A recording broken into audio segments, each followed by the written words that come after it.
Hi friends, welcome back. तो अब हम बताने वाले हैं आपको कि प्रोसेस क्या होता है मर्चेंट ऑनबोर्डिंग का।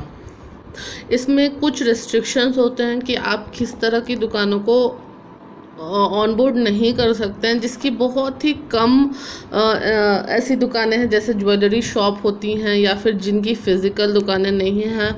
तो मैं वो आपको नेक्स्ट वीडियो में बताऊंगी। फ़िलहाल मैं आपको ये बताने वाली हूँ कि क्या क्या प्रोसेस है मर्चेंट ऑनबोर्डिंग का। तो स्टेप 1 है install the Amazon app on merchants mobile and create his Amazon पे यूपीआई आईडी। तो अगर आप देख सकते हैं तो लेफ़्ट हैंड कॉर्नर में जो यहाँ पे लगा हुआ है वो है अमेज़ॉन का ऐप, जो कि आपको प्ले स्टोर से डाउनलोड करना है, गूगल प्ले स्टोर से। उसके बाद जब आप वो डाउनलोड कर लेते हैं और इंस्टॉल कर लेते हैं तो कुछ आपको इस तरह का इंटरफेस दिखेगा, जो मैं अब आपको जूम आउट करके दिखा रही हूँ। कुछ इस तरह का आपको इंटरफेस दिखेगा जब ये डाउनलोड हो सकता है। उस पर आपको नीचे आना है और नीचे आप आके आपको ये ऑप्शन मिलेगा मोर। क्लिक ऑन मोर ऑप्शन पे आपको जाना है, ठीक है। जैसे ही आप उस पर क्लिक करेंगे तो आपको चेक करना है कि क्या मर्चेंट ऑलरेडी रजिस्टर्ड है अमेज़ॉन पे और उसकी अमेज़ॉन यूपीआई आईडी है या नहीं है। इसका डिटेल मैंने पार्ट 1 में बताया हुआ है, अगर आपने वो चेक नहीं किया तो आप चेक कर लें, आपको समझ आ जाएगा। और उसके बाद फिर आपको क्रिएट करनी है यूपीआई आईडी या फिर उसकी जो default Amazon pay UPI ID है उसको आपको एंटर करना है यहाँ पे। तो मैंने आपको बता दिया, स्टेप 1 है कि आप इंस्टॉल करेंगे अमेज़ॉन ऐप पे। उसके बाद यहाँ पे जो 3 डॉटेड लाइन है उस पर जाओगे आप और उसके बाद अमेज़ॉन यूपीआई आईडी क्रिएट करनी है या फिर अगर है तो आपको वो एंटर करनी है। स्टेप 2 है ऑन बोर्डिंग द मर्चेंट। वहाँ पे टर्म्स एंड कंडीशंस लिखा, उसका क्या क्या टर्म्स एंड कंडीशंस है और कैसे आपको डिटेल्स फिल करना है। तो पहले आपको उस पर जा कर के क्लिक करना है scan and pay option and scan the agent QR code provided to you. तो जैसा कि आप यहाँ पे देख सकते हो, मैं आपको जूम करके दिखाती हूँ। यहाँ पे स्कैन एंड पे ऑप्शन है, तो आप इस पर पहले क्लिक करोगे और जो QR कोड एजेंट के पास रहता है, जो वो अलोकेट करने वाला है पर्टिकुलर मर्चेंट को, उसे आप स्कैन कर दोगे। उसको स्कैन करने के बाद किस तरह से स्कैन करना है वो यहाँ पे दिखाया गया है, वो आप उस पर क्लिक देख लो, जो मिडिल पोर्शन में दिखाया गया है। और वो स्कैन करने के बाद आपको यहाँ पे साइन अप एज मर्चेंट का ऑप्शन आ जाएगा। जब साइन अप एज मर्चेंट का ऑप्शन आता है तो आपको वहाँ पे डालना रहता है लीगल नेम। अब यहाँ पे बहुत लोग कंफ्यूज हो जाते हैं कि लीगल नेम क्या है, तो लीगल नेम में आप बिल्कुल भी कंफ्यूज ना हो। वहाँ पे आपको डालना रहता है मर्चेंट का नाम, यानी दुकानदार का जो नाम है, दुकान का नाम नहीं, दुकानदार का नाम। यहाँ पे मैं बार बार क्लियर कर रही हूँ, जो कि उसके बैंक अकाउंट में भी है।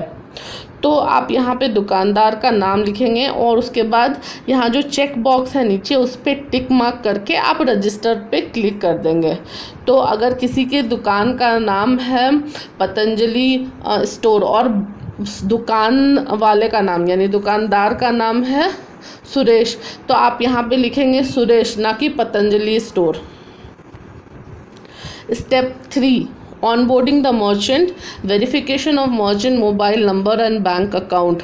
मर्चेंट का मोबाइल नंबर उसी फ़ोन में होना चाहिए जिसमें कि आपने अमेज़ॉन ऐप डाउनलोड किया। इसके बारे में मैंने इन डिटेल पार्ट 1 में बताया हुआ है, तो उस वीडियो को आप देख लें अगर आपने वो वीडियो नहीं देखा है तो।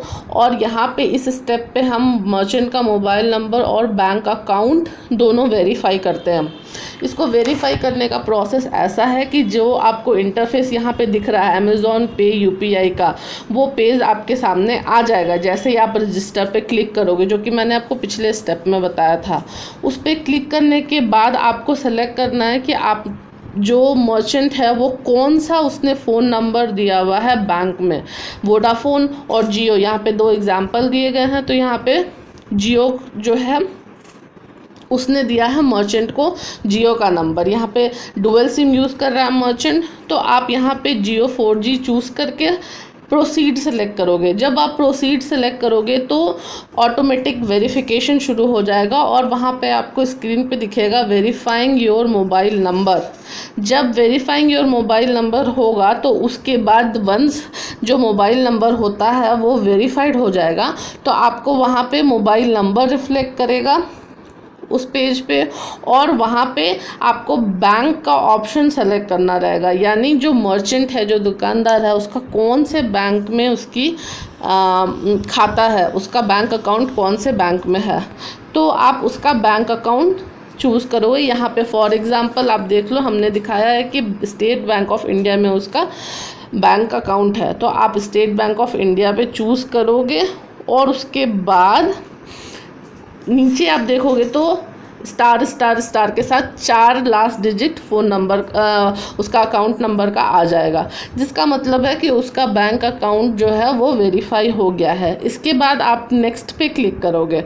जैसे ही आप नेक्स्ट पे क्लिक करोगे तो आपको 3 टिक मार्क दिखेंगे ग्रीन में, जो आप शायद यहाँ पे देख सकते हो। यहाँ पे ग्रीन में 3 टिक मार्क है और आप ऊपर देखो आपका मोबाइल नंबर वेरीफाई हो गया है, उसके बाद अकाउंट नंबर लिंक जो है वो वेरीफाई हो गया है और UPI ID जो है वो आपकी सेलेक्ट हो गई है। उसके बाद आपको जो है कंटिन्यू पे क्लिक करना है, तो आप उसके बाद कंटिन्यू में पे क्लिक करोगे तो अब नेक्स्ट स्टेप आ जाता है जहाँ पे आपको डिटेल्स फिल करने होते हैं। डिटेल जो है आपको बहुत ही सावधानी से फिल करना है। ये जो पूरा प्रोसेस होता है मर्चेंट ऑनबोर्डिंग का, ज़्यादा से ज़्यादा 10 से 15 मिनट लगते हैं, लेकिन आपको डिटेल्स बहुत ही आराम से, बहुत ही देख करके फिल करना रहता है। तो सबसे पहले हमें जो फर्स्ट पेज आएगा वहाँ कंटिन्यू पे क्लिक करने के बाद वो आएगा बिज़नेस डिटेल्स का। तो मैं यहाँ पे बिज़नेस डिटेल में क्या क्या फिल करना है वो दिखा देती हूँ। डूइंग बिजनेस एज सबसे पहले पूछा जा रहा है कि आप किस तरह से बिजनेस कर रहे हैं, डूइंग बिजनेस एज।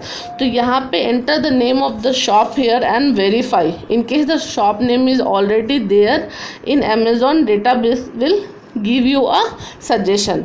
तो यहाँ पे आपको किस तरह से, क्या नाम से बिजनेस कर रहे हैं वो आपको डालना होगा। उसके बाद मेन प्रोडक्ट क्या है, सर्विस कैटेगरी क्या है, सर्विस कैटेगरीज क्या होती हैं वो, उसके लिए हम आपको एक PPT शेयर करेंगे। आपको शुरू में हो सकता है कि उसकी ज़रूरत पड़े, क्योंकि आपको अगर कैटेगरी नहीं समझ में आ रही है, जैसे कि अगर कोई दवा की दुकान है तो वो फार्मेसी के अंदर जाता है, अगर कोई सब्ज़ी बेचता है तो वो ग्रॉसरी के अंदर जाता है। तो इस तरह से बहुत सारी कैटेगरीज होती हैं। वो कैटेगरीज अगर आप एक बार देख लोगे वो लिस्ट तो आपको याद रह जाएगी। उसके बाद आपको सब कैटेगरी यहाँ पे फिल करना रहता है। सब कैटेगरी फिल करने के बाद आपको बिज़नेस एड्रेस फिल करना होता है। बिज़नेस एड्रेस बहुत ही सावधानी से फिल करें।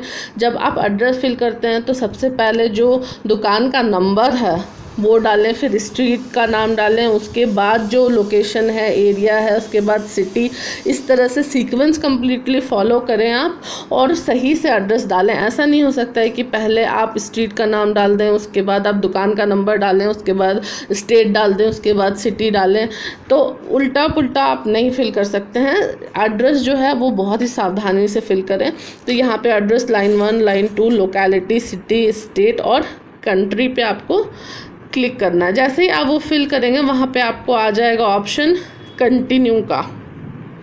तो एक बार मैं फिर आपको दिखा देती हूँ कैसे यहाँ पे हम लोगों ने एग्जाम्पल के लिए फिल किया है। जो हम लोगों ने पहले एग्जाम्पल दिखाया कि एक नाम डाला गया और वो नाम है दुकान का। वो दुकान का नाम डालने के बाद आपको मेन कैटेगरी डालना है। तो हम यहाँ मिठाई की दुकान का एग्जांपल ले रहे हैं जो कि फूड एंड बेवरेजेस के अंदर आता है। तो यहाँ पे मेन कैटेगरी है फूड एंड बेवरेजेस और सब कैटेगरी है स्वीट शॉप। और उसके बाद बिजनेस एड्रेस, जैसा कि मैंने बताया कि आपको एड्रेस बहुत ही सावधानी के साथ डालना है। जैसे ही आप वो डालते हैं तो आपका आ जाएगा ऑप्शन, ऐसे दिखाएगा कि please wait while we process your request. जब आप फिल कर देते हैं सारा डिटेल तो वो डिटेल फीड होता है, उसके लिए 2-4 सेकंड टाइम लगता है। उसके बाद आपको कंटिन्यू पे क्लिक करना है और कंटिन्यू पे क्लिक करने के बाद आपको एक हिस्ट्री ऑप्शन दिखाएगा। ये जो हिस्ट्री ऑप्शन है यहाँ पे जो है वो मर्चेंट्स अपना जो भी दिन भर में ट्रांजैक्शन होता है वो चेक कर सकते हैं। तो ये बहुत ही ज़रूरी है कि हम मर्चेंट को बताएं कि वो हिस्ट्री जो है ट्रांजैक्शन की वो कहाँ पे चेक कर सकते हैं। मैं आपको इन डिटेल भी बताऊँगी एक बार कि ट्रांजैक्शन डिटेल्स कैसे चेक किया जाता है, क्योंकि इसके 2 मेथड्स हैं और दोनों मेथड आपको जो है कन्वे करना बहुत ज़रूरी है। ऑडिटिंग होती है, जब भी कोई मर्चेंट ऑनबोर्डिंग होती है तो उसकी ऑडिटिंग होती है और ऑडिटिंग में ये सवाल फ्रीक्वेंटली पूछा जाता है, क्योंकि मर्चेंट यूज़ नहीं करेगा अमेज़ॉन पे ऐप अगर उसको ये पता नहीं है कि वो ट्रांजैक्शन डिटेल्स कहाँ चेक करेगा। अब मैं आपको बताती हूँ कि अमेज़ॉन पे यूपीआई है वो क्रिएट कैसे करना है। फिज़िकल क्यूआर कोड जो होता है उसको असाइन करके क्रिएट कैसे करना है। तो follow below steps to assign the physical QR code to your Amazon pay UPI handle. सबसे पहले आपको क्या करना है, अमेज़ॉन पे क्लिक करना है। यहाँ पे आप देख सकते हो अमेज़ॉन पे आपको क्लिक करना है और उसके बाद जो जैसे ही आप क्लिक करोगे उसके ऊपर तो आपको ऑप्शन दिखाएगा अमेज़ॉन पे यूपीआई का।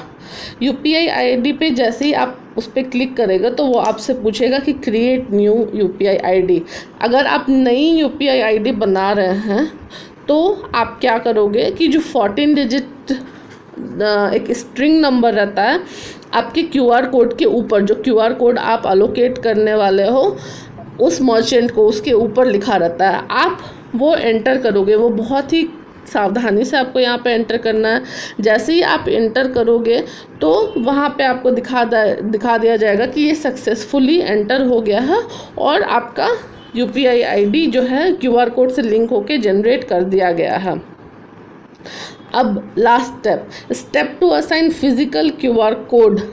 तो आपका जैसे ही वो क्रिएट हो जाता है तो आपको कुछ ऐसा एक इंटरफेस दिखेगा। यहाँ पे हमने पहले बताया कि आपको अमेज़ॉन पे क्लिक करना है, next click on Amazon pay UPI. उसके बाद आपको वहाँ पे जो क्यूआर कोड के ऊपर जो डिजिट्स लिखे रहते हैं वो एंटर करना है। जैसे ही आप एंटर करोगे आपको यहाँ पे पूछेगा कि click on new UPI ID. Click करने के बाद आपको कुछ ऐसा इंटरफेस दिखेगा और उसके बाद ये पेज आपके सामने आ जाएगा। यहाँ पे मैंने आपको सम अप कर दिया है जो पहले मैंने आपको बताया था।